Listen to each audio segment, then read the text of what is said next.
तो कल हमने चर्चा किया शुद्ध भक्ति के बारे में, उत्तम भक्ति के बारे में। तो जैसे हम देख रहे हैं कि भक्ति रसामृत सिंधु के 4 विभाग हैं। उन जो पहला विभाग है पूर्वी विभाग, उस पूर्वी विभाग में 4 लहरियां हैं, 4 वेव्स हैं। तो पहली वेव पे हम डिस्कशन कर रहे हैं। तो ये 1-1-11 है ना, 1-1-11 इस पे डिस्कस करें। अन्याभिलाषिता शून्यम ज्ञान कर्मादि अनावृतम आनुकूलेन कृष्णानुशीलनम भक्ति उत्तम। ठीक है। तो जो शुद्ध भक्ति है उसके 2 लक्षण होते हैं, एक है स्वरूप लक्षण और एक है तटस्थ लक्षण। स्वरूप लक्षण मतलब वास्तव में भक्ति क्या है। तो स्वरूप लक्षण का अर्थ है कि भक्ति क्या है, और तटस्थ लक्षण क्या है, जो स्वरूप लक्षण को और अधिक प्रकाशित करते हैं। ठीक है। तो आनुकूलेन कृष्णानुशीलनम, ये जो शब्द है वो क्या है, भक्ति के स्वरूप लक्षण। भक्ति वास्तव में है क्या। तो सबसे पहले हम देखते हैं कृष्णानुशीलनम। तो कृष्णानुशीलनम में क्या है, तो कृष्ण अनु और शीलनम। तो शीलनम शब्द के ऊपर हमने कल चर्चा की है ना। तो श्रील प्रभुपाद जी क्या बोल रहे हैं, शीलनम मतलब क्या है, कल्टीवेशन है ना। तो कल्टीवेशन, कोई फसल को हम कल्टीवेट करते हैं तो उसमें बहुत सारी चीज़ों को ध्यान में रखते हैं है ना, खाद को, खरपतवार को, टेम्परेचर को, धूप को, पानी को। तो उसी तरह से भक्ति एक तरह से क्या है, कल्टीवेशन है ना। और कल्टीवेशन शब्द से ये पता चलता है कि भक्ति क्या है, एक क्रिया है, एक एक्टिविटी है। भक्ति निष्क्रिय होना नहीं है। भक्ति करने का अर्थ ये नहीं है कि सब चीज़ें बंद हो जाएगी, वो एक्टिव हो जाएगा, सक्रिय हो जाएगा सही तरह से। ठीक है। फिर प्रभुपाद जी वहाँ लिखते हैं केवल चेतना, केवल कॉन्शियसनेस हमें हेल्प नहीं कर सकती। Without activity consciousness can not help us, है ना। तो केवल चिंतन करना, केवल मनन करना और कोई एक्टिविटी नहीं करना, तो वो हमको हेल्प नहीं करता। फिर शीलनम में हमने देखा 2 बातें आती, एक प्रवृत्ति और एक निवृत्ति। प्रवृत्ति मतलब ऐसी क्रियाएं जो भक्ति में अनुकूल है, और प्रवृत्ति मतलब ऐसी क्रियाएं जो भक्ति में प्रतिकूल है। तो अनुकूल और प्रतिकूल। ठीक है। फिर अनुशीलन किससे किया जाता है, शरीर, मन और वचन। शरीर, मन और वचन से क्रियाएं की जाती है। ठीक है। तो मन से क्या क्या किया जाता है,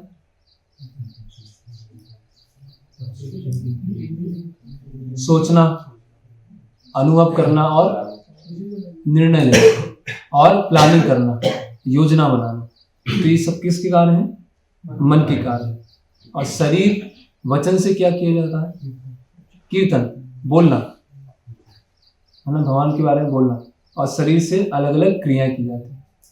तो शरीर, मन और वचन से अनुकूल और प्रतिकूल को ध्यान में रखते हुए क्रिया करना, उसको बोलते हैं शीलनम। उसको बोलते हैं शीलनम। प्रभुपाद ने लिखा शीलनम is sort of cultivation. It's not simply inaction for people who like to be inactive and devote their time to silent meditation. शीलनम में 2 आया, निवृत्ति और प्रवृत्ति और निवृत्ति. तो प्रवृत्ति मतलब अनुकूल और निवृत्ति मतलब प्रतिकूल. जैसे एक बीमार व्यक्ति है तो बीमार व्यक्ति के लिए कुछ चीजें वो खाएगा और कुछ चीजों को वो निषेध है. उसके लिए कुछ विधि है और कुछ निषेध. और शीलम किससे होगा? 3 क्रियाओं के द्वारा, शरीर, मन और वचन, तो ये मिलके पूरा शीलनम बनता है। ठीक है, इस पर हमने कल चर्चा किया था। फिर अनु अनु का अर्थ क्या है कि पूर्ववर्ती आचार्यों को फॉलो करते हुए शीलनम करना। पूर्ववर्ती आचार्यों को फॉलो करते हुए शीलनम करना, या व्यक्तिगत आध्यात्मिक गुरु के माध्यम से शीलनम करना। और तीसरा है अनु मतलब निरंतर, कंटिन्यूस। तो जो शीलनम करना है, भगवान की सेवा करना है, वो कैसे, वो पार्ट टाइम नहीं है, वो निरंतर करना है, वो हमेशा करना है। ठीक है। अनु का एक अर्थ क्या होता है, अनुसरण। तो पूर्ववर्ती आचार्यों का अनुसरण करना। किसमें अनुसरण करना है, शीलनम करना है। ठीक है, तो अभी डेफिनेशन क्या हो गई भक्ति की, अभी अनुशीलनम आया, पूर्ववर्ती आचार्यों का अनुसरण करते हुए, अपने आध्यात्मिक गुरु के अंतर्गत रहते हुए, अनुकूल प्रतिकूल को देखते हुए, शरीर मन वचन से भगवान के लिए क्रिया करना, वो क्या है, अनुशीलन। ठीक है, तो आगे पढ़ते हैं। कल हमने जहाँ छोड़ा था, भक्ति रसायन सिंधु के रचयिता श्री रूप गोस्वामी नम्रतापूर्वक निवेदन करते हैं कि वे कृष्ण भावनामृत को सारे संसार में फैलाने का प्रयास कर रहे हैं।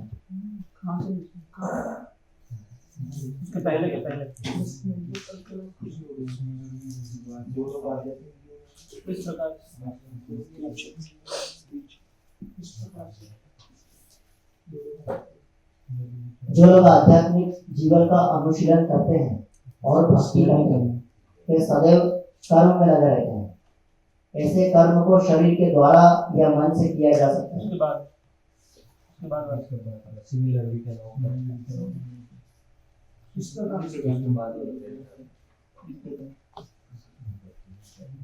इसी प्रकार हम अपने शारीरिक कार्यों द्वारा अनेक सेवाएं अर्पित कर सकते हैं, लेकिन इन सारे कार्यों को कृष्ण से संबंधित होना चाहिए। ऐसा संबंध प्रामाणिक गुरु के साथ अपने को जोड़कर स्थापित किया जा सकता है, क्योंकि गुरु शिष्य परंपरा में कृष्ण का सीधा प्रतिनिधि होता है। अतएव शरीर के द्वारा संपन्न होने वाले कृष्ण भावना भावित कार्यों को गुरु के निर्देशन में श्रद्धा पूर्वक संपन्न किया जाना चाहिए। गुरु के साथ इस संबंध को दीक्षा कहते हैं। गुरु से दीक्षा प्राप्त करने के दिन से ही कृष्ण तथा कृष्ण भावनामृत का अनुशीलन करने वाले व्यक्ति के मध्य संबंध स्थापित हो जाता है। प्रामाणिक गुरु से दीक्षा प्राप्त किए बिना कृष्ण भावनामृत से वास्तविक संबंध कभी पूरा नहीं होता। तो अभी कोई पूछे कि शुद्ध भक्ति की परिभाषा में दीक्षा कहाँ पे बताया है रूप गोस्वामी ने, तो आंसर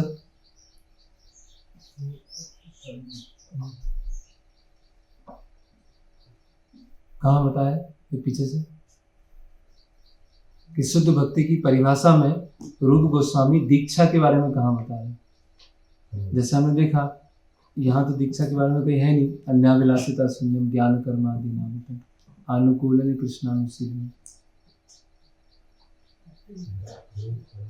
अनु, अभी पढ़ा ना पैराग्राफ, अनु।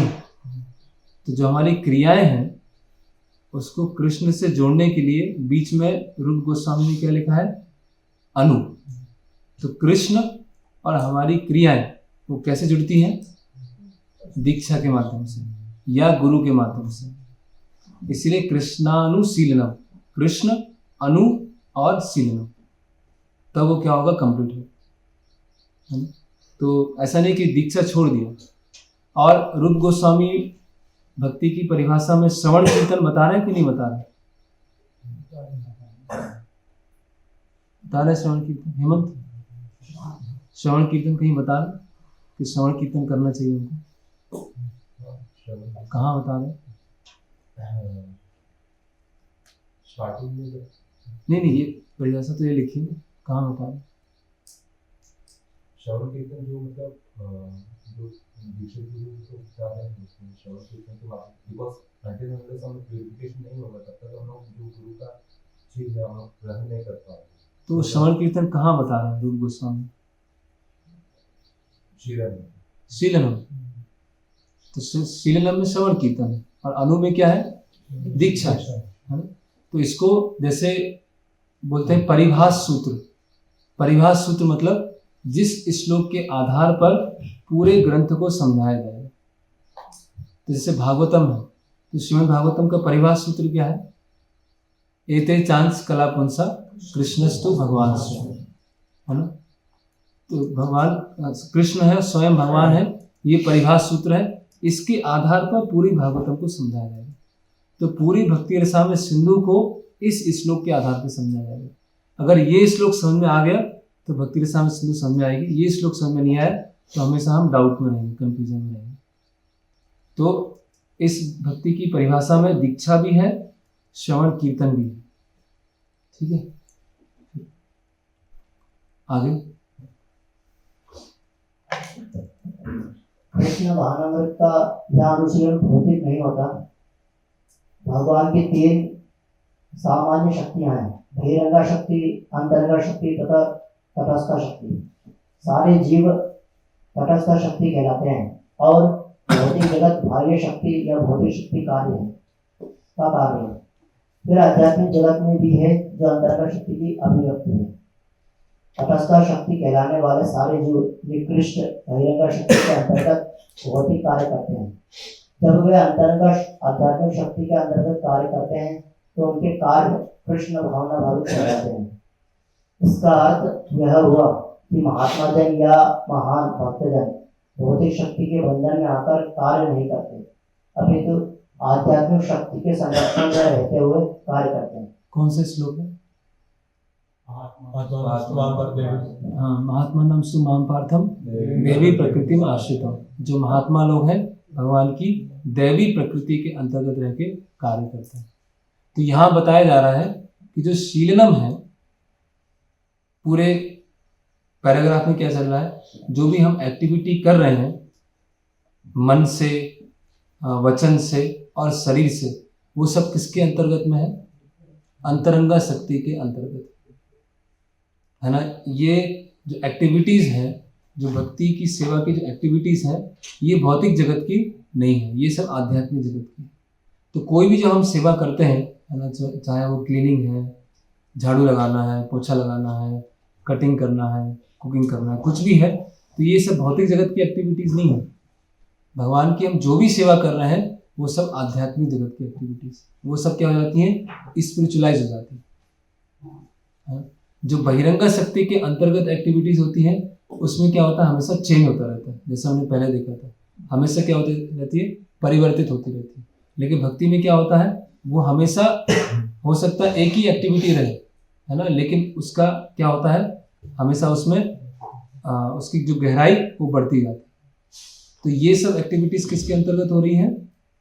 अंतरंगा शक्ति के अंतर्गत हो रही है। महात्मा नाम सुमाम पार्थम दैवी प्रकृति में आश्रित। आगे।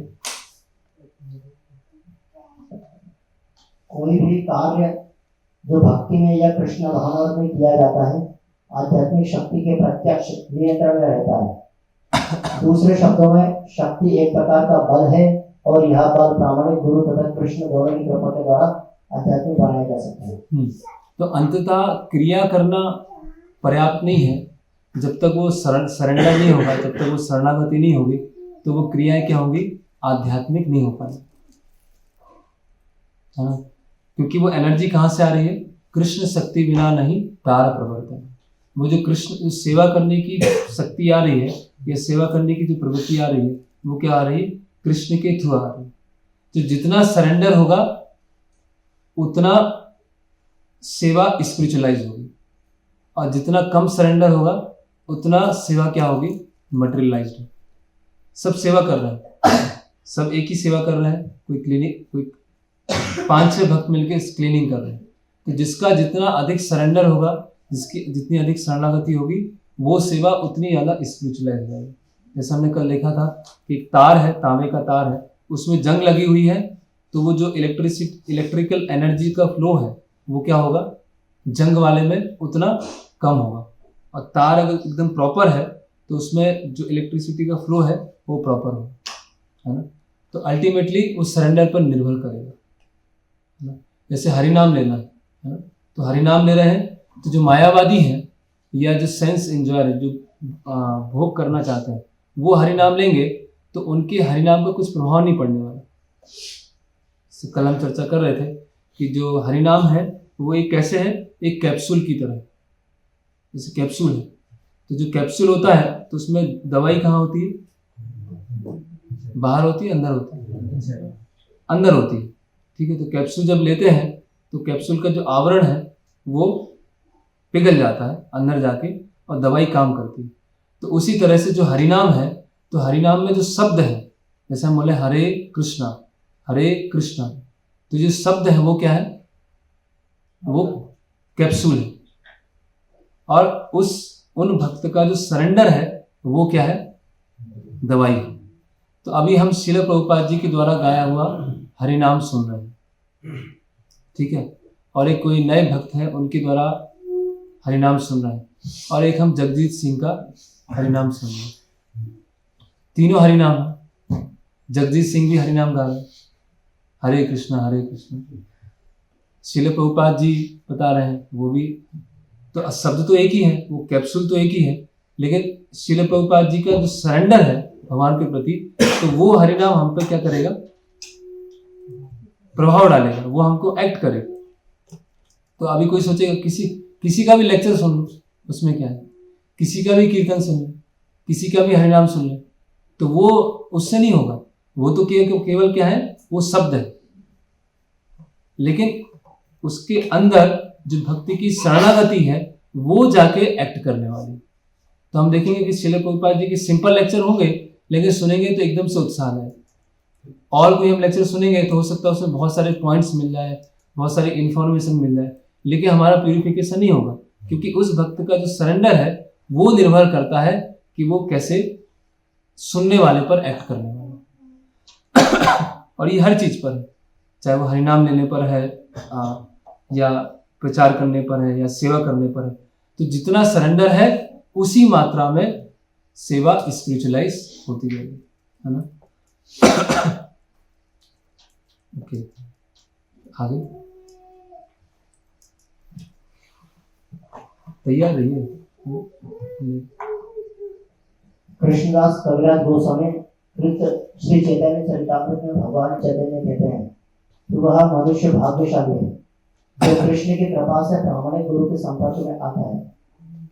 जो आध्यात्मिक जीवन के विषय में गंभीर है उसे कृष्ण बुद्धि प्रदान करते हैं, जिससे कि वह प्रामाणिक गुरु के संपर्क में आकर गुरु की कृपा से कृष्ण भावनामृत में उन्नति करते हैं।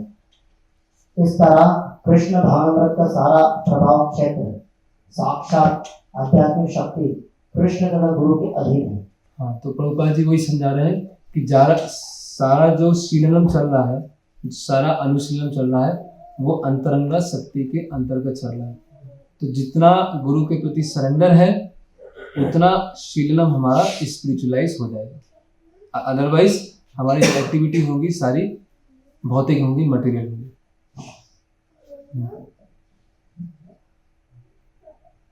इस भौतिक जगत से कुछ भी लेना देना नहीं रहता। जब हम कृष्ण का नाम लेते हैं तो हमारा तात्पर्य, ठीक, ओके, तो ये अनुशीलन पूरा हो गया, ठीक है। इसके बाद थोड़ा सा हम और डिटेल में देखते हैं। तो ये अनुशीलन हमने प्रारंभ में किया था। तो हमारे जो आचार्य गण हैं थोड़ा अनुशीलनम को और समझाते हैं। तो ये शील शब्द है।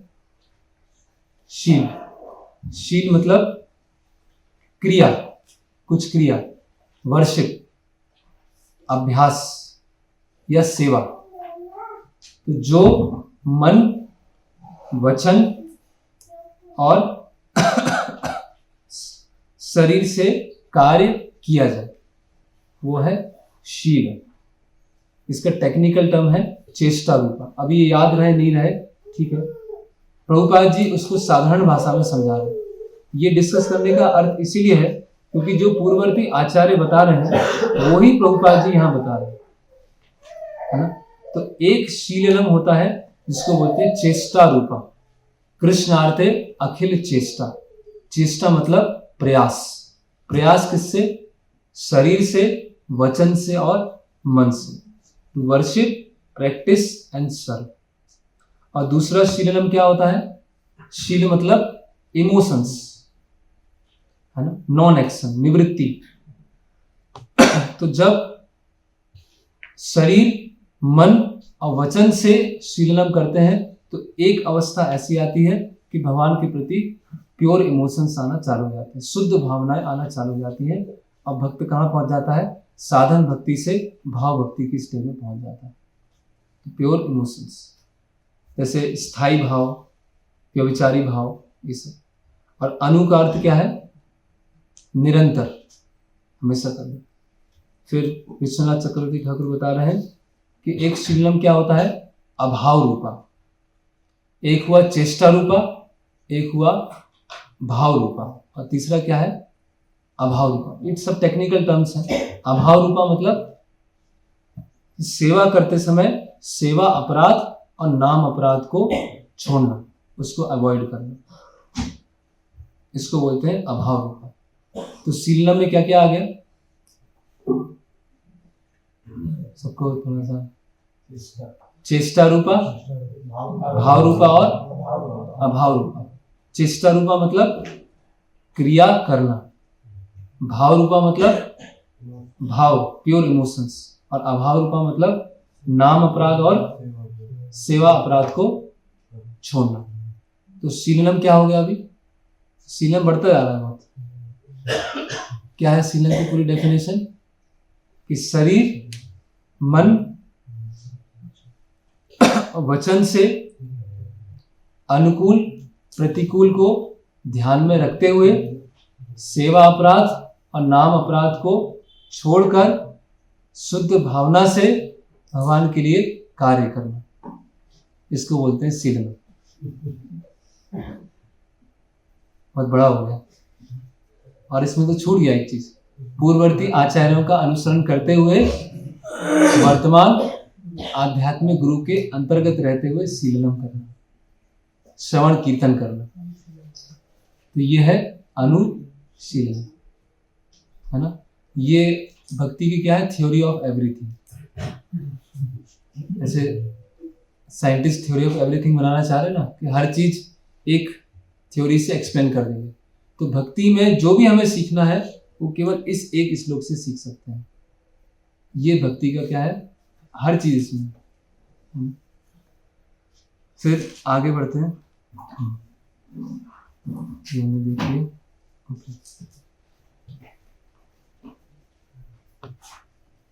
तो यहां पर आचार्य बताते हैं कृष्णानुशीलनम। तो जो कृष्ण शब्द अर्थ है केवल कृष्ण के लिए नहीं है, जो कृष्ण और कृष्ण से संबंधित है उनके लिए भी, आध्यात्मिक गुरु के लिए भी है और भक्तों के लिए भी, है ना। तो कृष्णानुशीलनम means service for persons related to Krishna and service to Krishna directly और अदर फॉर्म्स ऑफ कृष्ण। तो राम, भगवान राम के लिए, भगवान नरसिंह के लिए। कोई बोले रूप गोस्वामी ने तो केवल कृष्ण के लिए भक्ति बताए, राम उनके लिए नहीं आए, नरसिंह उनके लिए नहीं। कृष्ण में कौन कौन शामिल है? कृष्ण के भक्त, आध्यात्मिक गुरु और अन्य अवतार, वो सब मिलके कृष्ण बनाते हैं, है ना। 10 अंगास for bhakti such as taking shelter of guru may be included in भक्ति इवन इन द भाव रूपा अनुशीलन। ठीक। तो कहने का मतलब क्या है? जो हम सेवा कृष्ण के लिए कर रहे हैं, जो सेवा हम गुरु के लिए कर रहे हैं, जो हम सेवा वैष्णवों के लिए कर रहे हैं, सब भक्ति में गिना जाए। जो हमारे इमोशंस, प्योर इमोशंस कृष्ण के लिए हैं, वो ही गुरु के लिए हो सकते हैं और वो ही भक्तों के लिए हो सकते हैं। तो ये तीनों चलेंगे, भक्त, गुरु और कृष्ण, है ना। केवल कृष्ण के लिए कर रहे हैं, जैसे प्रभुपाद जी आगे समझाएंगे राजा का उदाहरण, कि राजा है, राजा आ रहा है, कैसे आ रहा है? अकेले पैदल चल के आ रहा है, तो राजा कहलाएगा वो? नहीं कहलाएगा। राजा के साथ मतलब उसके मंत्री भी हैं, उसके पैदल सैनिक भी हैं, और उसके बहुत सारे घोड़े हैं, हाथी हैं, सब मिलके वो राजा बना है।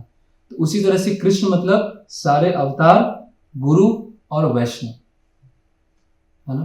तो अगर हम भक्तों की सेवा करते हैं, गुरु की सेवा करते हैं, मतलब कृष्ण की सेवा कर रहे हैं। भक्त और गुरु के प्रति अनुशीलनम कर रहे हैं, तो कृष्ण के लिए अनुशीलनम कर रहे हैं। तो इस भक्ति की डेफिनेशन में भक्तों की सेवा भी आ गया और गुरु की सेवा भी आ गई। अब ये अनुशीलन और बड़ा होगा, ठीक है।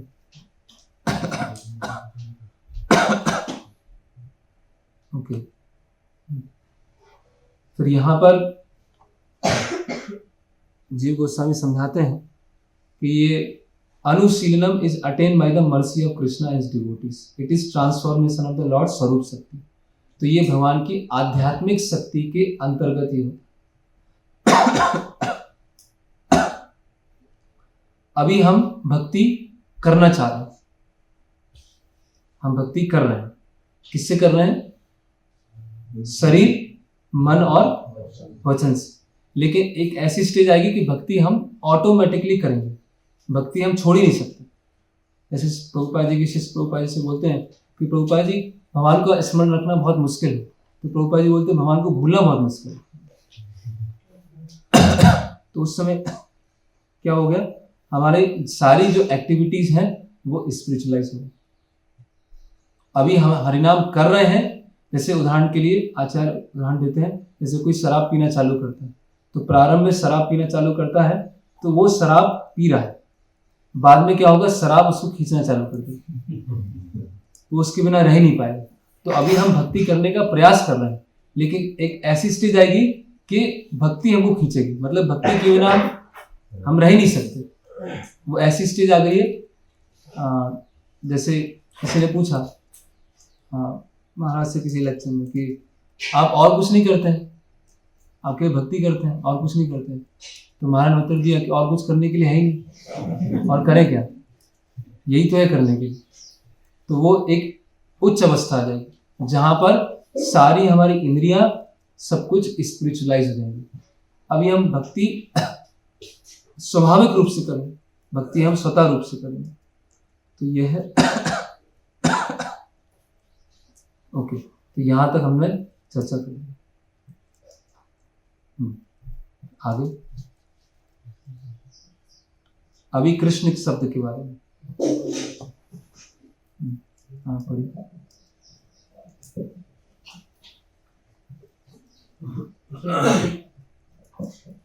इसे भौतिक जगत से कुछ भी लेना देना नहीं होता।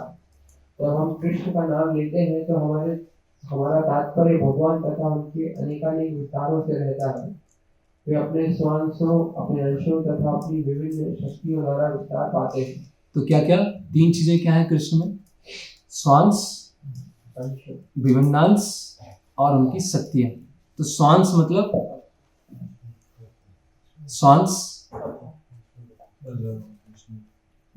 स्वांश मतलब भगवान के अवतार, विष्णु तत्व। विभिन्नांश जीव, और शक्तियां भौतिक जगत और आध्यात्मिक जगत, ये शक्तियां। तो कृष्ण मतलब उसमें सब कुछ शामिल है ना। उसमें भगवान के अवतार भी हैं, जीव भी हैं, और भौतिक जगत और आध्यात्मिक जगत। कहने का मतलब भगवान से संबंधित जो जगह है, जैसे धाम है, भगवान से संबंधित जो जैसे कुरुक्षेत्र का युद्ध है, तो प्रभुपाद जी आके समझाएंगे कि भक्त लोग कुरुक्षेत्र के युद्ध में भी रुचि रखते हैं। ऐसे बहुत सारे युद्ध हुए हैं, उसकी बात नहीं करेंगे, लेकिन कुरुक्षेत्र युद्ध की चर्चा करेंगे। क्यों? क्योंकि कृष्ण से संबंधित। दूसरे शब्दों में कृष्ण का अर्थ है सर्वस्व, और इसमें प्रत्येक वस्तु सम्मिलित है। फिर भी सामान्यतः कृष्ण से हमें कृष्ण तथा उनके स्वांशों का बोध होना चाहिए। कृष्ण अपना विस्तार बलदेव, संकर्षण, वासुदेव, अनिरुद्ध, प्रद्युम्न, राम, नरसिंह तथा वरा के साथ साथ अन्य अवतारों तथा असंख्य विष्णु अंशों में करते हैं। श्रीमद् भागवतम में इन्हें असंख्य लहरों के तुल्य बतलाया गया है। अतएव कृष्ण के अंतर्गत ऐसे सारे अंश तथा अनेक उनके शुद्ध भक्त भी सम्मिलित हैं। हाँ, तो प्रभुपाद जी बता रहे हैं कि ऐसे सारे अंश, उनके अवतार और शुद्ध भक्त सम्मिलित है। तो भक्ति की डेफिनेशन में शुद्ध भक्त भी आते हैं और अन्य अवतार भी आते हैं। ठीक, आगे। ब्रह्म संहिता में कहा गया है कृष्ण के अंश पूर्णतः सच्चिदानंदमय है। भक्ति का अर्थ है उन कृष्ण भावना भावित कार्यों को संपन्न करना जो भगवान कृष्ण के दिव्य आनंद के अनुकूल है। ओके, तो ये पूरा हो गया कृष्णानुशीलनम। अभी प्रभुपाद जी प्रारंभ करेंगे आनुकूल्य। इसके विपरीत तो कृष्ण मतलब कृष्ण के अवतार, शुद्ध भक्त, गुरु और कृष्ण से संबंधित जगह, धाम। अनु मतलब प्रमाणिक गुरु के अंतर्गत पूर्ववर्ती आचार्यों को फॉलो करना और निरंतर। और शीलनम मतलब शरीर, मन, वचन से नाम अपराध, सेवा अपराध को हटाते हुए अनुकूल प्रतिकूल का ध्यान रखते हुए क्रियाएं करना। तो ये हो गया कृष्णानुशीलन। ठीक है, हाँ। अभी अनुकूल पढ़िए। इसके विपरीत जो क्रिया श्री भगवान के दिव्य आनंद के प्रतिकूल हो उसे भक्ति नहीं माना जा सकता। उदाहरणार्थ रावण, कंस तथा हिरण्यकशिपु जैसे महान असुर सदैव कृष्ण का चिंतन करते रहते थे, लेकिन वे उन्हें शत्रु के रूप में याद करते थे। हाँ, तो अभी प्रभुपाद जी समझा रहे हैं कि ये क्रियाएं करना है कैसे, जैसे भगवान चाहते हैं। अभी हम शरीर से सेवा कर रहे हैं, मन से सेवा कर रहे हैं, सब कुछ कर रहे हैं, गुरु को अंतर्गत कर रहे हैं, लेकिन कैसे कर रहे हैं? अपने मन से कर रहे हैं, अपने तरीके से कर रहे हैं। तो अपने तरीके से हटाने के लिए रूप गोस्वामी ने क्या जोड़ा है? आनुकूल्य। क्योंकि हमारी स्वतंत्र मानसिकता तो छूटी नहीं अभी तक। हम शरीर, मन, वचन से कर रहे हैं, क्रिया कर रहे हैं, अनुकूल प्रतिकूल को ध्यान में रख रहे हैं, लेकिन कर रहे हैं अपने अनुसार। तो अपने अनुसार को हटाने के लिए अनुकूल। तो जैसे यहाँ पर उदाहरण दिया जा रहा है रावण, कंस और हिरण्यकशिपु। तो ये भी चिंतन कर रहे थे, ये भगवान का चिंतन कर। तो भगवान का चिंतन करना तो क्या है? भक्ति है। सततम क्या है कि नहीं? स्मर्तव्य न जातचित न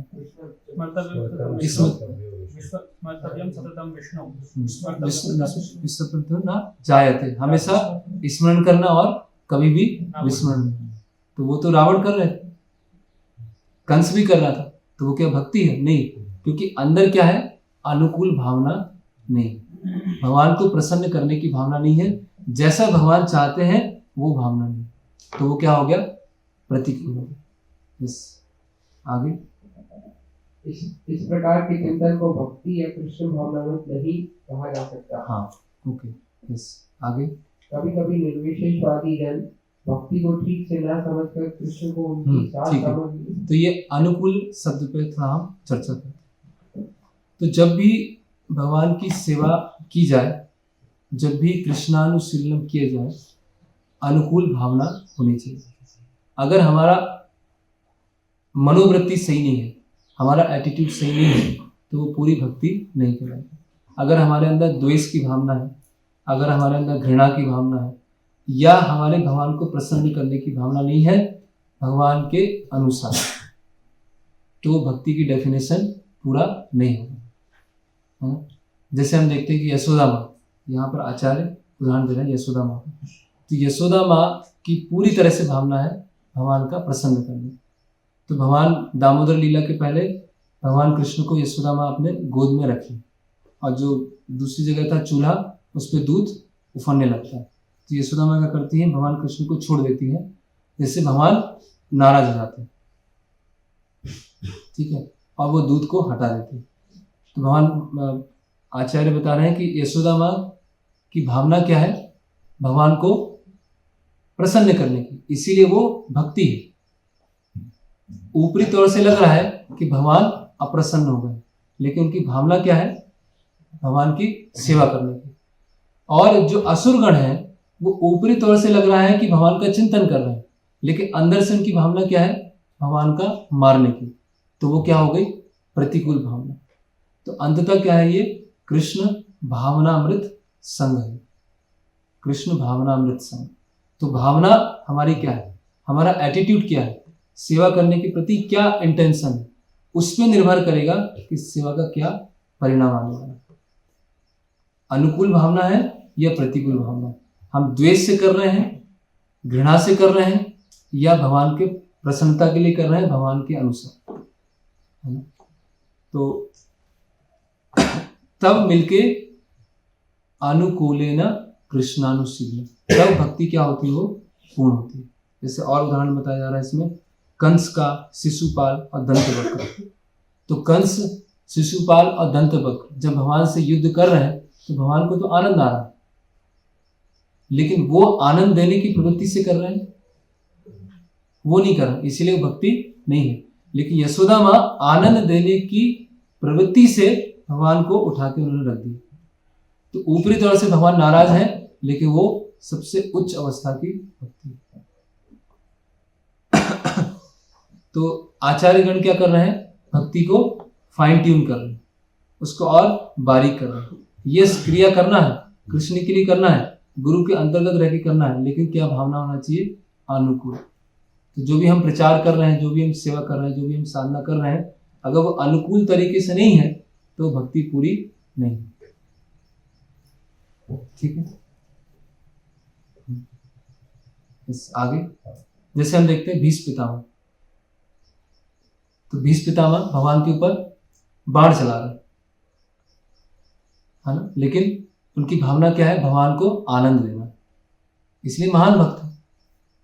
कई बार लोग सोचते हैं कि भीष्म पितामह तो पूरे जीवन भर कौरवों के साथ में थे, अधर्म का साथ दिया, नहीं, भगवान उनके अंदर से भावना क्या है, भगवान की प्रसन्नता। इसीलिए जब कुरुक्षेत्र का युद्ध समाप्त होता है और युधिष्ठिर महाराज बहुत दुखी होते हैं कि मेरे को राजा बनाने के कारण इतना बड़ा युद्ध हुआ, इतने लोग मारे गए, तो भगवान कृष्ण किसके पास ले जाते हैं, भीष्म पितामह के पास। और भीष्म पितामह ऐसी स्थिति में युधिष्ठिर महाराज को संदेश बताते हैं कि सबको बताने के लिए, पूरे संसार को बताने के लिए कि कितने बड़े महाजन ये भक्त है ना। तो अल्टीमेटली हमारी भावना क्या है, हमारी इंटेंशन क्या है, उस पर डिपेंड करेगा। कई लोग बहुत सारी सेवा कर सकते हैं, बहुत सारे लोग एक ही सेवा कर सकते हैं, लेकिन सबका रिजल्ट अलग अलग आएगा। क्यों? क्योंकि अनुकूल है या प्रतिकूल। अनुकूल है ना कृष्णानुशीलम इतिर भक्ति उत्तम, तब वो उत्तम भक्ति कहलाएगी। यस, आगे। कभी कभी निर्विशेषवादी जन भक्ति को ठीक से न समझकर कृष्ण को उनकी सात सामग्री तथा लीलाओं से पृथक कर देते हैं। उदाहरणार्थ, भगवद गीता का प्रवचन कुरुक्षेत्र युद्ध स्थल में हुआ था और निर्विशेषवादी कहते हैं कि यद्यपि कृष्ण रोचक है, किंतु कुरुक्षेत्र का युद्ध स्थल ऐसा नहीं है। तो भगवान का जो लीला स्थली है, भगवान की सात सामग्री है, उसको अलग कर देते हैं। लेकिन कृष्ण में क्या इंक्लूड है, कुरुक्षेत्र युद्ध भी, द्वारिका भी है, वृंदावन भी है, और भगवान से संबंधित जो चीजें हैं वो भी कृष्ण में इंक्लूड। लेकिन मायावादी क्या करते हैं, बाकी सब चीजें नहीं, बस कृष्ण। कभी कभी मायावादी या न्यूफाइट है ना, कभी वृंदावन में जाते हैं, आपके गुरु कौन है, हमारे गुरु तो श्याम सुंदर है, हमारे गुरु तो राधा रानी, हमें गुरु की क्या आवश्यकता, राधा रानी हमारे गुरु है ना। तो ऐसे लोगों की मानसिकता हो। क्यों? क्योंकि राधा रानी तो कहेंगे नहीं कि ये करना है, ये नहीं करना है। जो गुरु होंगे वो बताएंगे ये करना है, ये नहीं करना। तो वही है कि हम अपनी स्वतंत्र मानसिकता को छोड़ना नहीं चाहते। तो मायावादी क्या करते हैं, कृष्ण और कृष्ण से संबंधित चीजें हैं उसको अलग करना चाहते हैं। भक्तगण भी जानते हैं कि उनको भी कुरुक्षेत्र के युद्ध स्थल से कुछ लेना देना नहीं है, किंतु साथ ही साथ वे यह भी जानते हैं कि कृष्ण का अर्थ अकेले कृष्ण नहीं है। वे सदा अपने पार्षदों एवं साथ सामग्री के साथ रहते हैं। उदाहरणार्थ, यदि कोई कहे कि इस हत्याधिकारी आदमी को कुछ खाने दो, तो खाने का कार्य मनुष्य के द्वारा होता है, ना कि हथियारों द्वारा। इसी प्रकार तो बता रहे हैं कि जैसे किसी व्यक्ति के पास हथियार है, तो हथियार लिए हुए व्यक्ति को खाना दो, तो खाने में वो हथियार नहीं खाएगा। उस व्यक्ति की पूरी जो परिभाषा है वो क्या है, एक सैनिक है। तो सैनिक हमेशा हथियार लिए है। तो उसी तरह से जो भक्ति है केवल हम अनुशीलनम कहेंगे, कृष्णानुशीलनम कहेंगे तो पूरी नहीं होगी। वो कृष्णानुशीलनम का ही विस्तार है आनुकूल्य।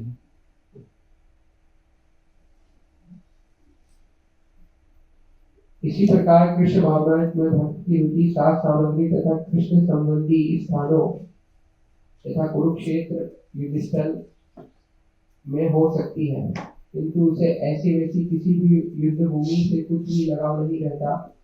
उसको तो कृष्ण से, उनकी वाणी, उनके उपदेश आदि से लगाव रहता है। युद्ध क्षेत्र की महत्ता कृष्ण के कारण ही है। कृष्ण भावनामृत को समझने का यही सार है।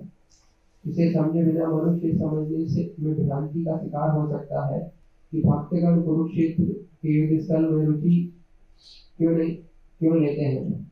जो व्यक्ति कृष्ण में रुचि रखता है वह उनके विभिन्न कार्यकलापों तथा लीलाओं में भी रुचि लेने लगता है। तो कृष्ण और कृष्ण से संबंधित ये प्रभुपाद जी ने बात सुनी। तो ये भक्ति के स्वरूप लक्षण पूरे हुए। आनुकूल्येन कृष्णानुशीलनम। इसमें किसी का प्रश्न है तो पूछ सकते हैं, फिर आगे बढ़ेंगे।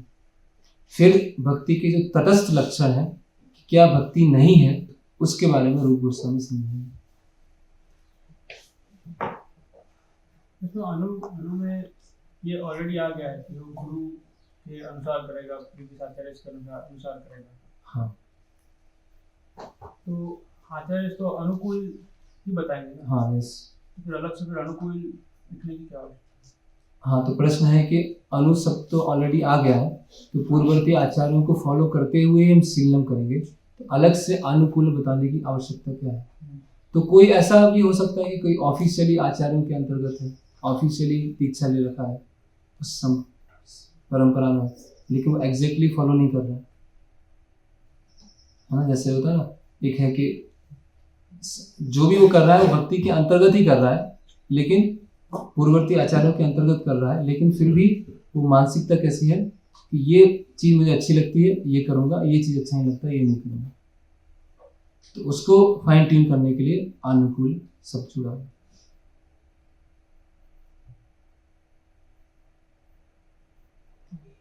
कोई एग्जांपल जैसे उदाहरण के लिए, जैसे कई हम प्रवचन में सुना है कि हम जो गुरु हैं उनके पास में जाते हैं और इस चीज़ को प्रस्तुत करते हैं कि हम पहले से फिक्स करके जाते हैं कि हमें यही करना है, और उनसे बस कन्विंस कराने जाते हैं या उनसे बस अप्रूव कराने जाते हैं कि हाँ गुरु महाराज ने बोल दिया और फिर हम करें।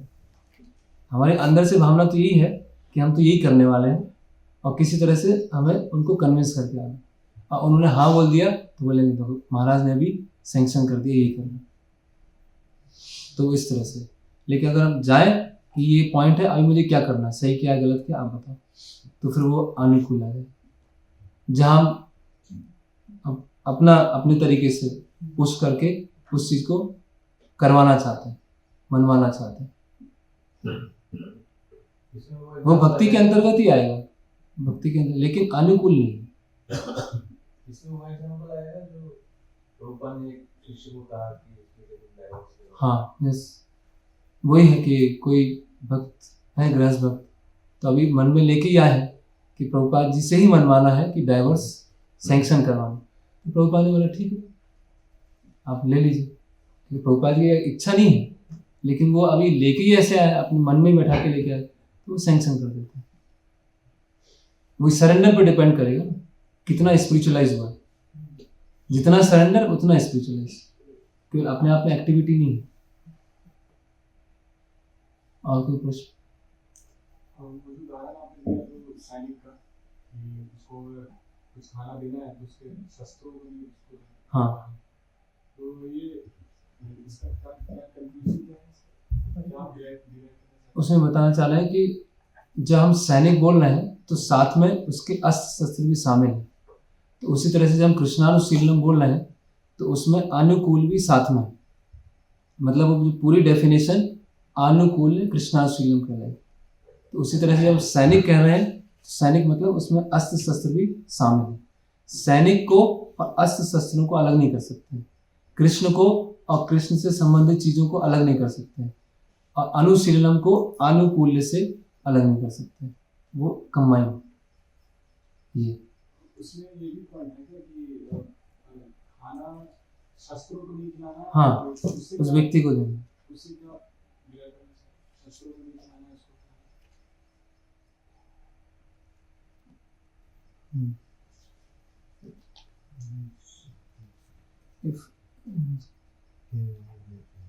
हाँ हाँ, उसमें यह है कि जो मायावादी हैं, हाँ, वो ऐसा कहते हैं कि कृष्ण अकेले हैं और कृष्ण को उनके जो पैराफर्नेलिया है और जगह से अलग करते हैं, है ना। तो जब खिलाना है तो शस्त्रों को नहीं खिलाना है, शस्त्र का तो उस सैनिक से संबंध है, तो वो उस व्यक्ति को और शस्त्र को अलग समझ रहे हैं और फिर शस्त्र को व्यक्ति को खिलाना है, मतलब वो डिवाइड कर रहे हैं, उसका संबंध नहीं देख पा रहे। तो उसी तरह से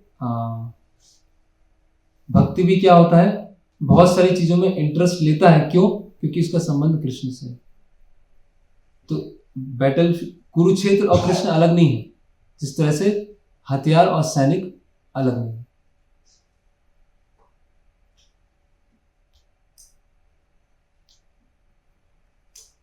ठीक, फिर आगे बढ़ते हैं। भक्ति असामत सिंधु में श्री रूप गोस्वामी के अनुसार शुद्ध भक्ति शुद्ध भक्त की परिभाषा को शुद्ध भक्त की परिभाषा को इस प्रकार रूप में दिया जा सकता है, उसकी सेवा अनुकूल होती है और सदैव कृष्ण से संबंधित रहती है। हाँ, देखिए एक लाइन में प्रभुपाद जी ने समझा दिया, क्या है उसकी सेवा अनुकूल होती है। तो अनुकूल है, फिर क्या बता रहे हैं प्रभुपाद जी? ऐसे कृष्ण भावना भावित कार्यों की शुद्धता बनाए रखने के लिए नहीं, उसकी पूरा लाइन फिर से पढ़ी। उसकी सेवा अनुकूल होती है और सदैव कृष्ण से सदैव, संबंधित सदैव मतलब अनु, और फिर आगे कृष्ण से संबंधित रहती है। हाँ, कृष्ण अनुशील, उसकी सेवा, सेवा मतलब शीलनम। तो एक लाइन में प्रभुपाद जी ने कृष्णानु अनुकूल ने कृष्णाशीलम समझा दिया। ऐसे कृष्ण भावना भावित कार्यों की शुद्धता बनाए रखने के लिए मनुष्य को समस्त भौतिक आकांक्षाओं तथा दार्शनिक चिंतन मनोधर्म से मुक्त होना चाहिए। तो अभी क्या समझा रहे हैं? भक्ति के तटस्थ लक्षण, स्वरूप लक्षण नीचे हो गए और तटस्थ लक्षण ऊपर। तो अन्याभिलाषिता शून्य, अन्य सारी अभिलाषाएं शून्य होना चाहिए। और आगे क्या बताया कि दार्शनिक चिंतन और सकाम कर्मों से मुक्त होना चाहिए। तो ज्ञान कर्मादि अनावृतम, ज्ञान मतलब जो निर्विशेष वाला ज्ञान है, और कर्म मतलब जो सकाम कर्म है, उससे क्या होना चाहिए? मुक्त होना चाहिए। भगवान की सेवा के अतिरिक्त कोई भी आकांक्षा भौतिक आकांक्षा कहलाती है। हाँ, तो ये भौतिक आकांक्षा की डेफिनेशन। भगवान की सेवा के अतिरिक्त कोई भी आकांक्षा भौतिक आकांक्षा कहलाती है। हाँ, और दार्शनिक चिंतन मनोधर्म का अर्थ है ऐसा चिंतन जो अंततः शून्यवाद या निर्विशेषवाद तक पहुंचे। तो दार्शनिक चिंतन का अर्थ क्या है कि ऐसा ज्ञान जो निर्विशेष तक ले जाए, या शुष्क ज्ञान या मायावादी ज्ञान, उससे वो अनावृत होना चाहिए, उससे आवृत नहीं होना चाहिए। ऐसा निष्कर्ष कृष्ण भावना भावित व्यक्ति के लिए व्यर्थ है। दार्शनिक चिंतन के द्वारा विरले ही वासुदेव कृष्ण की पूजा के निष्कर्ष तक पहुंचा जा सकता है। इसकी पुष्टि भगवत गीता में भी हुई है। तब फिर दार्शनिक चिंतन का चरम लक्ष्य कृष्ण होना चाहिए, जिससे यह ज्ञान हो कि कृष्ण समस्त कारणों के कारण या सर्वस्व है। एक मिनट, ओके। तो सबसे पहले हम देखते हैं अन्याभिलाषिता शून्य, सारी अभिलाषाएं शून्य होना चाहिए। तो इसमें रूप गोस्वामी एक शब्द लगा रहे हैं, अन्य अभिलाषा शून्य नहीं बता रहे। ऐसा नहीं बोल रहे कि अन्य अभिलाषा शून्य, अन्य अभिलाषिता शून्य। तो ता लगाने से क्या होगा? उसका थोड़ा सा मीनिंग बदल गया कि कभी कष्ट की अवस्था में, कभी एकदम से कोई एक्सीडेंट होने वाला है, और उस समय हमने भगवान से रक्षा की याचना की, तो उसमें तो भगवान की सेवा करने की इच्छा नहीं है, तो क्या शुद्ध भक्ति के बाहर हो गया? नहीं। ऐसी जैसे किसी का एक्सीडेंट, मान लिया एक्सीडेंट हो रहा है या एकदम से सांप दिखा और जोर से हम चिल्लाए कि भगवान बचाओ, तो हम अपनी रक्षा के लिए बोल रहे हैं, है ना। लेकिन शुद्ध भक्ति की परिभाषा क्या है कि सारी इच्छाएं क्या होना चाहिए? शून्य होना चाहिए। लेकिन भगवान ने सीता से हमने रक्षा की याचना कर ली, तो वो शून्य कैसे हो? तो इसके लिए रूप गोस्वामी क्या बता रहे हैं? अन्य अभिलाषिता, कि हमारे हृदय में जो डीप रूटेड इच्छाएं हैं वो सब शून्य होना चाहिए। हमारे स्वभाव नहीं होना चाहिए कि भगवान से सेवा के अलावा कोई इच्छा है। लेकिन कभी सुरक्षा के लिए, कभी एक्सीडेंट में, ऐसी दुर्घटना के समय अगर हम अचानक बोलते हैं तो वो हमारा ऐसे नहीं कि वो अंदर इच्छा थी, वो अचानक से आई, वो माफ, वो इसीलिए अन्य अभिलाषिता शून्य। रक्षा के लिए याचना करना, दुर्घटना के समय रक्षा की याचना करना, वो गलत नहीं है, ठीक है। और यहाँ पर कर्म ज्ञान को शून्य नहीं बोला गया, ज्ञान कर्मादि अनावृता, मतलब भक्ति में कर्म की आवश्यकता है, भक्ति में ज्ञान की आवश्यकता है, लेकिन भक्ति में कौन से ज्ञान की आवश्यकता है? संबंध ज्ञान की आवश्यकता है। भक्ति में शुष्क ज्ञान की आवश्यकता नहीं है, भक्ति में मायावादी ज्ञान की आवश्यकता नहीं है। भक्ति में ज्ञान की आवश्यकता है, कौन से ज्ञान की? संबंध ज्ञान। अभी जो हम डिस्कस कर रहे हैं वो क्या है? ज्ञान ही डिस्कस कर रहे हैं, तो संबंध ज्ञान। और भक्ति में कर्म की आवश्यकता है, लेकिन कौन सी कर्म की आवश्यकता है? जो भक्ति की हम क्रियाएं करते हैं, है ना। तो ये मैंने लिखा है, भक्ति और भक्ति। भक्ति किससे आती है? भक्ति से। और भक्ति करने से क्या होगा? भक्ति आती है भक्ति से। अगर कोई सोचे कि भक्ति किसी दूसरी चीज से आती है तो वो आवृत हो जाएगा, और कोई सोचे भक्ति करने से ये प्राप्त होगा तो आवृत हो जाएगा, और उसी को बोलते हैं मिश्रित भक्ति। किसी दूसरी चीज करने से भक्ति आ रही है तो मिश्रण, है ना। हम सोच रहे हैं कि कुछ समाज सेवा करके या अलग अलग तरह के हॉस्पिटल खोल के उससे हम भक्ति का प्रचार करेंगे, तो भक्ति किससे आवृत हो गई? कर्म से आवृत होगा। क्योंकि भक्ति किससे आएगी? भक्ति से ही आएगी, है ना। और भक्ति करने से क्या मिलने वाला है? भक्ति मिलने वाला है। अगर कोई भक्ति कर रहा है मानसिक शांति के लिए, अगर कोई भक्ति कर रहा है भौतिक लाभ के लिए, तो क्या हो जाएगा? आवृत हो जाएगी, आप मिश्रित हो जाएगी, है ना। तो जो शुद्ध भक्ति होगी वो कैसी होगी? जैसे एक सूर्य के समान। और जो मिश्रित भक्ति होगी वो कैसी होगी? एक ढके हुए बादल के समान, है ना। तो मिश्रण किस किस चीज का आ सकता है? तो यहां पर है ज्ञान कर्मादि, ज्ञान कर्म आदि।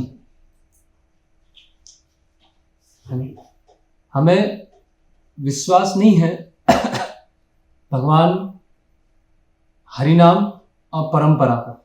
हमें किससे विश्वास है? कि कई जैसे हैं कि हाथ में अंगूठी, अलग अलग तरह की अंगूठियां होती हैं। तो ये अंगूठी क्यों पहनी है? क्योंकि मेरी ये राशि है और मेरी राशि में ये दोष है, तो ये मैं अंगूठी पहन लूँ, है ना। या आयुर्वेद, आज प्रसाद है, आज प्रसाद बना, तो ये शरीर को ध्यान में रखते हुए अलग अलग तरह का होगा, लेकिन हमारी कॉन्शियसनेस पूरा यही हो गया कि आयुर्वेद के अनुसार क्या है, आयुर्वेद के अनुसार है कि नहीं। अगर आयुर्वेद के अनुसार नहीं है तो मैं नहीं लूँगा, आयुर्वेद के अनुसार है तो मैं लूँगा। अभी भक्ति आवृत हो गई, भक्ति क्या हो गई? वो ढक गई, है ना। जैसे योगा करना, है ना। तो योगा करना क्या है? भक्ति करने में मदद करेगा। इसीलिए क्या योग शून्य नहीं है, ज्ञान शून्य नहीं है, कर्म शून्य नहीं है, उसको सपोर्ट करने के लिए भक्ति है।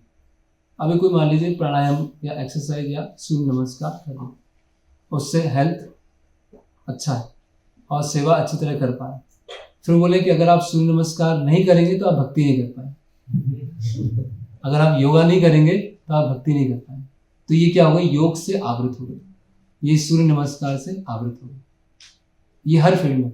ज्योतिष, तो ज्योतिष का अपना महत्व है ना, ज्योतिष है हाँ, तो उसमें आश्रम डिसाइड करने में है, मैरिज डिसाइड करने में है, वो उसका कुछ रोल है ज्योतिष का, लेकिन ज्योतिष ही मेन हो गया और भक्ति साइड में चली कि आपके ये है, आपका ये आपके नक्षत्र है और ये आपकी ये लग्न है, आपका ये समय है, ऐसा है, और इस समय आपका ये दोष आने वाला है। हाँ, तो पूरा ज्योतिष पे डिपेंड हो गए, तो हमारी भक्ति क्या हो गई, ज्योतिष से आवृत हो गई। चतुर्मास चल रहा है जैसे, हाँ चतुर्मास है, तो चतुर्मास के नियमों को पूरा फॉलो कर रहे हैं, पूरा एकदम कड़ाई से फॉलो कर रहे हैं। और कहीं कुछ प्रचार की बात आए या सेवा की बात आए जिसकी वजह से चतुर्मास के कुछ नियम टूट सकते हैं, तो हम सोचे नहीं, हम तो कैसे तोड़ेंगे, हम चतुर्मास के नियम तोड़ ही नहीं सकते, कुछ भी हो जाए। तो हमारे लिए प्रचार या सेवा करना सेकेंडरी हो गया, चतुर्मास को फॉलो करना प्राइमरी हो गया। तो हमारी भक्ति क्या हो गई, चतुर्मास से आवृत हो गई, है ना। तो इस तरह से भक्ति अलग अलग तरह से, श्राद्ध आ गया जैसे, है ना। तो चैतन्य महाप्रभु ने भी श्राद्ध किया। कहाँ गए चैतन्य महाप्रभु श्राद्ध करने? गया, ठीक है। तो अब हम श्राद्ध नहीं करेंगे तो पाप लग जाएगा, है ना, पाप लग जाएगा तो भक्ति कैसे कर पाएंगे। तो इसलिए श्राद्ध करना बहुत जरूरी है। श्राद्ध नहीं करेंगे तो भक्ति में आगे नहीं बढ़ पाएंगे, है ना। कुछ पितर नाराज है तो उससे क्या हो जाएगा, हमारी भक्ति किससे आवृत होगी, कर्म से आवृत होगी, है ना। तो भक्तों के लिए श्राद्ध विधि बहुत आसान है। जैसे अद्वैत आचार्य ने किया, अद्वैत आचार्य ने क्या किया, हरिदास ठाकुर को अपने घर बुलाया, बाकी भक्तों को घर बुलाया, कीर्तन किया, और सबसे पहले जो विष्णु प्रसाद है किनको दिए, हरिदास ठाकुर, और बाकी अन्य भाग, हो गया श्राद्ध, है ना। तो ये भक्ति की तरह से श्राद्ध। तो इसी तरह से जो वेदों की अलग अलग विधि हैं, अगर उनको हम अधिक महत्वपूर्णता दे रहे हैं और भक्ति को सेकेंडरी रख रहे हैं, तो हमारी भक्ति क्या हो जाएगी, आवृत हो जाएगी। जैसे मान लीजिए कोई तपस्या कर रहा है, बहुत ऑस्टेरिटी है, एकदम तपस्या, ठीक है, और अन्य भक्त प्रसाद ले रहे हैं, तो वो तो पूरा तपस्वी है, पूरा एकदम सेंस कंट्रोल, और दूसरे भक्त एकदम रसगुल्ला, बिरयानी, जूस सब लिए जा रहे हैं। उसके मन में ऐसा है, कितने भोगी लोग हैं, 5 साल से हो गए, 10 साल से आ गए हैं और खाए जा रहे हैं, और मुझे देखो मैं कितनी तपस्या करता हूँ, मेरा कितना जीभ पे कंट्रोल है, उन लोगों को देखो ऐसे करते हैं। तो क्या होगा, तपस्या से हमारी आवृत हो गई भक्ति, हमारी तपस्या जाना महत्वपूर्ण हो गई और भक्तों की सेवा सेकेंडरी हो गई। करेक्ट, हमारे लिए सेंस कंट्रोल ज्यादा इंपॉर्टेंट है और भक्तों की सेवा या भगवान की सेवा सेकेंडरी हो गई। तो भक्तों की सेवा, भगवान की सेवा करने से अपने आप ही सेंस कंट्रोल हो जाएगा। सेंस कंट्रोल करना है, लेकिन वो हमारे लिए प्राइमरी नहीं है। तो इस तरह से भक्ति क्या हो जाती है, अलग अलग तरह से आवृत हो जाती है। yes. आगे, कृष्ण समस्त कारणों के कारण या सर्वस्व है, अतएव मनुष्य को उनकी ही शरण में जाना चाहिए। यदि इस अंतिम लक्ष्य तक पहुंचा जा सके तो दार्शनिक प्रगति अनुकूल होती है, किंतु यदि दार्शनिक चिंतन का निष्कर्ष शून्यवाद या निर्विशेषवाद निकले तो वह भक्ति नहीं है। तो ज्ञान, हम ज्ञान डिस्कशन चल रहा है, फिलोसफी का डिस्कशन चल रहा है, तो अंततः निर्णय किस पे आ रहा है, इम्पर्सनलिज्म आ रहा है। ये अंततः निष्कर्ष किस पे आ रहा है, शून्यवाद या मायावाद, या केवल एक मेंटल सेटिस्फेक्शन या एक मानसिक शांति। तो वो क्या हो जाएगा, वो ज्ञान से आवृत हो जाएगा। तो ज्ञान और कर्म भक्ति में गलत नहीं है, लेकिन जो गलत कर्म और गलत ज्ञान लेते हैं उससे भक्ति क्या हो जाती है, आवृत हो जाती है। तो ज्ञान का लक्ष्य क्या है, जैसे बताया गया है कि भक्ति देवी है और ज्ञान और कर्म क्या है, उनकी दासियां। ज्ञान है, कर्म है, तपस्या है, वैराग्य है, नियम है, ये सब क्या है, भक्ति देवी की दासियां। तो जहाँ जहाँ भक्ति देवी जाएंगी वहाँ पीछे पीछे क्या होगा, उनके दासी भी होंगे।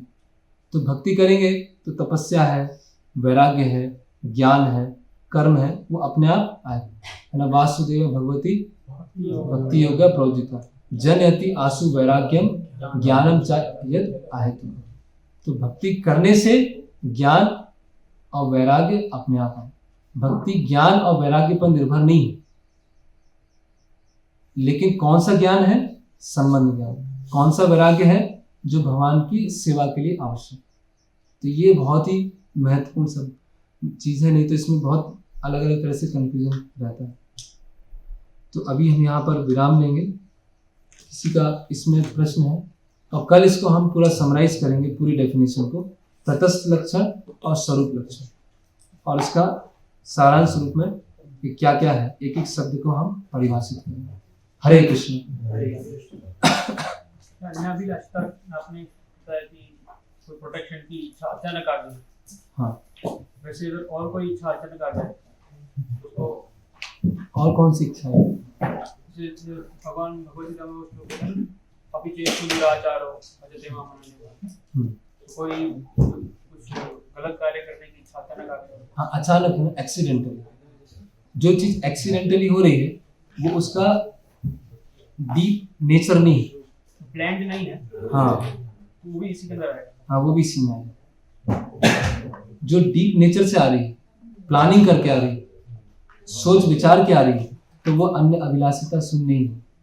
लेकिन जो अचानक से आ रही है, किसी का कुछ स्वभाव था, जैसे कोई बाहर का बहुत खाता था, कहीं बाहर से जा रहा है, एकदम से उसको देख के इच्छा आ गई, अरे समोसा, अब वो खाएगा नहीं, एकदम से इच्छा आ गई। उसने कोई प्लानिंग नहीं किया था कि वहां जाके मैं इच्छा करूंगा, लेकिन वो एक्सीडेंटली आ गई, तो वो शुद्ध भक्ति में ही कहलाएगा, वो उससे अलग नहीं हो। इच्छा आई वो शुद्ध भक्ति के अंदर है, हाँ, उसमें कार्य किया तो नहीं तो फिर बाहर हो गया, तो शुद्ध भक्ति से बाहर हो गया। अच्छा, जिसमें जब प्रोटेक्शन की प्रोटेक्शन, सेल्फ प्रिजर्वेशन, आत्मरक्षा के लिए वो भगवान को पुकार रहे। क्वेश्चन रिपीट कर लेंगे। हाँ, सुनाइए। yes. तो जैसे ये जो चतुर्मास हो गया आपने बताया, तो ये आदि में नियमाग्रह भी आ सकता है, आदि में नियमों को पालन कर रहे हैं। तो चतुर्मास और अन्य चीजें बताई, तो आदि में नियम आग्रह नहीं, आदि मतलब कर्म, ज्ञान, योग, नियम, तपस्या, वैराग्य, वो सब आदि में आ गए, उनसे आवृत होना। नियमों को पालन करके मैं भक्ति में समय रहूँ। हाँ, वो नियम आग्रह है।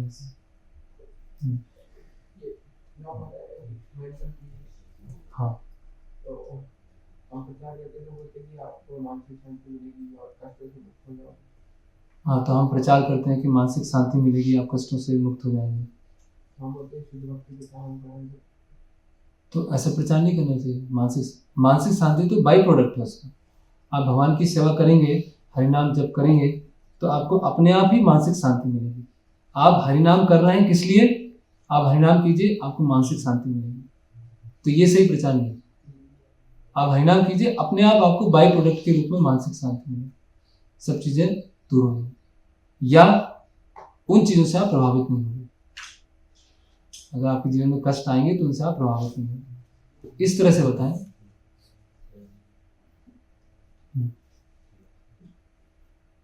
कोई जो रक्षण की इच्छा है करना है एक्सीडेंट के समय, तो ये तो बहुत तरह इसलिए कर रहा था कि वो भक्ति कंटिन्यू कर सके। उस समय याद नहीं आता है। प्रश्न ये है कि जब कुछ एक्सीडेंट है और एकदम से हमने भगवान से रक्षा की याचना किया, तो हम इसीलिए इच्छा कर रहे हैं क्योंकि हम भक्ति कंटिन्यू कर सके, तो इतना याद नहीं आएगा। वो तो बहुत उन्नत स्तर है। ज्ञान और कर्म ये तो बहुत हद तक ग्रॉस है, तो उसको आइडेंटिफाई कर सकते हैं।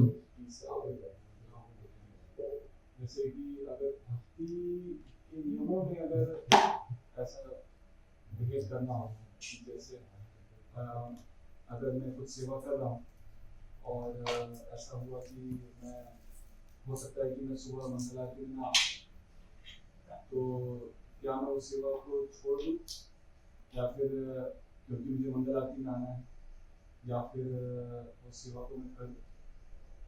तो अगर एक भक्ति का नियम अगर से बाकी सेवाओं को प्रभावित कर रहा है, तो कैसे हम प्रायोरिटी पे देंगे? कौन से नियम को प्रायोरिटी देना है, कौन सी सेवा को प्रायोरिटी देना है? तो प्रश्न ये है कि अगर हम भक्ति के नियमों को पालन कर रहे हैं, उदाहरण के लिए मंगला आरती, लेकिन उसी समय कुछ सेवा है, महत्वपूर्ण सेवा है, या रात में भी कुछ सेवा थी जिसे मुझे लगा कि अगर इसमें मैं करूँगा तो सुबह नहीं, हाँ, रात में भी कोई सेवा थी, महत्वपूर्ण सेवा थी, अगर मैंने सेवा किया तो सुबह उठ नहीं पाएंगे, तो किसको हमको प्रायोरिटी देना है ना? तो इसीलिए जैसे हम देखते हैं कि प्रभुपाद जी ने अपने जैसे सत्स्वरूप महाराज हैं, तो उनको अलाउ किया था कि आप मंगला आरती उस समय नहीं आए, तो वो कुछ एडिटिंग की सेवा करते थे सुबह, और जब फिर बाद में करते थे, लेकिन वो प्रभुपाद जी ने अलाउ किया।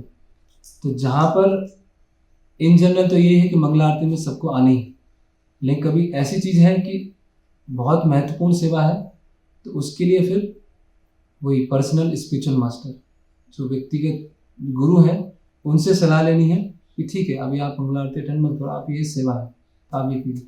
कभी कभी ऐसा होता है कि उस समय ही सेवा आ गई है, तो गुरु ने सैंक्शन किया है, गुरु के प्रतिनिधि उन्होंने सैंक्शन किया है, तो उस नियम को हम छोड़ सकते हैं। क्यों? क्योंकि उससे महत्वपूर्ण कुछ आ रहा है।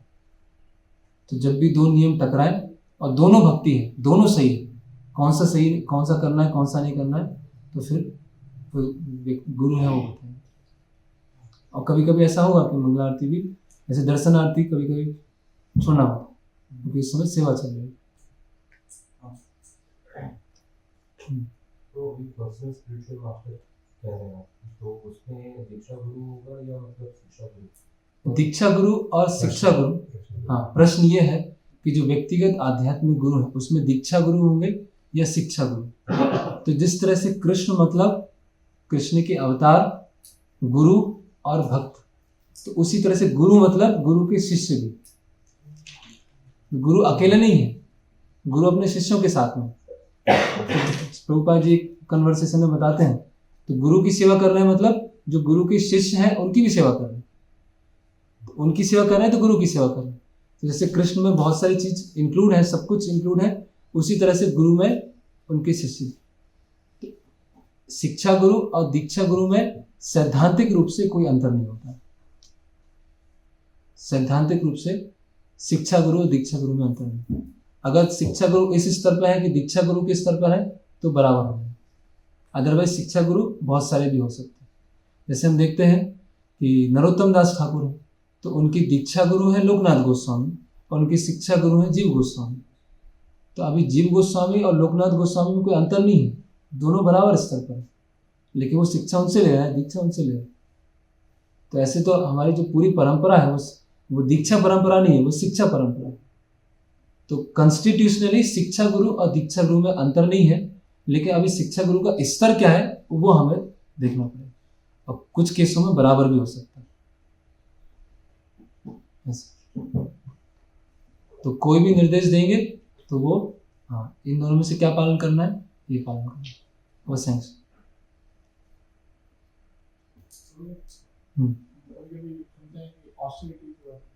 हाँ, ऑस्टेरिटी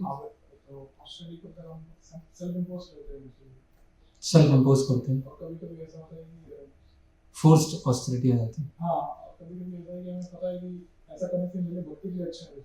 हाँ, कहते हैं कि शुरुआत में दबा के बता लीजिए, हाँ, फिर धीरे-धीरे कंट्रोल करिए। तो इसमें आवृत और ये चीज में विष्णु जी का हाँ, तो हम तपस्या करते हैं, ऑस्टेरिटी करते हैं, तो भक्ति के लिए वो अच्छा है। तो प्रारंभ में हम बोलते हैं कि खूब प्रसाद लीजिए, फिर धीरे धीरे हम कम करने को बोलते हैं। तो आवृत वो कब होती है? जब ऑस्टेरिटी, हमको अपनी ऑस्टेरिटी का ही एक सूक्ष्म अहंकार आ गया, ये ऑस्टेरिटी जाना महत्वपूर्ण लगने लगी, भक्त, भगवान और गुरु की प्रसन्नता सेकेंडरी लगने लगी। हमें नियम पालन करना, 3 टाइम नहीं लेंगे, हम 1 टाइम ही लेंगे, हम 2 टाइम ही लेंगे, तो उस पर बहुत ज़्यादा ध्यान चल रहा है हमारा। और गुरु की सेवा कैसे की जाए, भक्तों की प्रसन्नता के लिए कैसे कार्य किया जाए, उस पर ध्यान हमारा कम चल रहा है। तो उससे क्या होगा कि कि जो ऑस्टेरिटी नहीं कर रहे हैं उनके प्रति हमें थोड़ी एक हीनता की भावना आएगी। ये देखो कुछ करनी है, मैं देखो कितना अच्छा भक्ति कर रहा हूँ, क्यों? क्योंकि मैं ऑस्टेरिटी कर रहा हूँ। तो इसीलिए कृष्णा अनुकूल है ना, कृष्णानुशील, कि भगवान की अनुकूल तरह से सेवा करना ये भक्ति है। ऑस्टेरिटी उसमें सहयोग कर सकती है, वो सब असिस्टेंट है, वो मेन नहीं है। कर्म और ज्ञान असिस्टेंट है, वो मेन नहीं है, मुख्य नहीं है।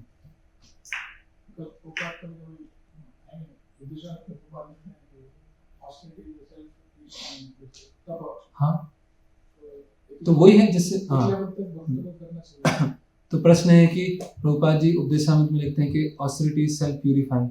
ऑस्टेरिटी करना चाहिए, तो तमोगुणी ऑस्टेरिटी है, रजोगुणी ऑस्टेरिटी है, सतोगुणी ऑस्टेरिटी और शुद्ध सत्व में ऑस्टेरिटी।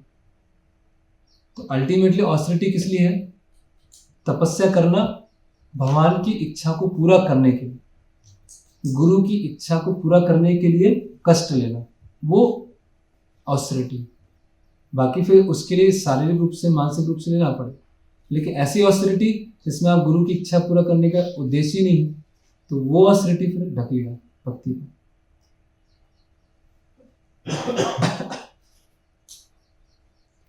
हिसाब लेने के विषय में कि ऑस्टेरिटी तो इस प्रकार से भक्त करते हैं कि वो बाहर कुछ नहीं खाते हैं। कभी कभी ट्रेन में जाते हैं हम लोग, कुछ खाने को नहीं मिला तो एक एक दिन दो दिन तक भूखे भी हैं, फल लेके ये भी चीज भक्त। तो वही भक्त है, केवल प्रसाद ले रहे हैं या कहीं ट्रैवलिंग में जा रहे हैं तो बाहर का नहीं ले रहे हैं।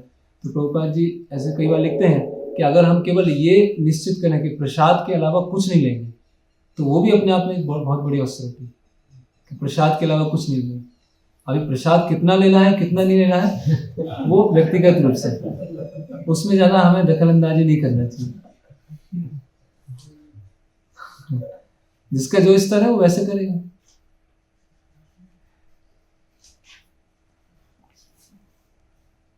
प्रश्न है,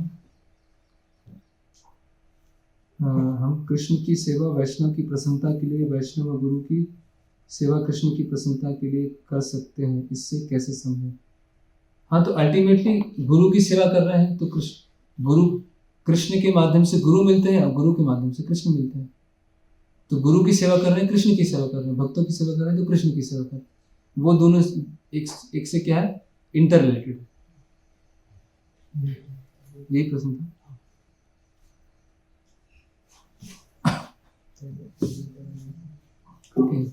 हरे कृष्णा। श्रील प्रभुपाद की जय। भक्ति रसामृत सिंधु की जय। श्रील रूप गोस्वामी प्रभुपाद की जय।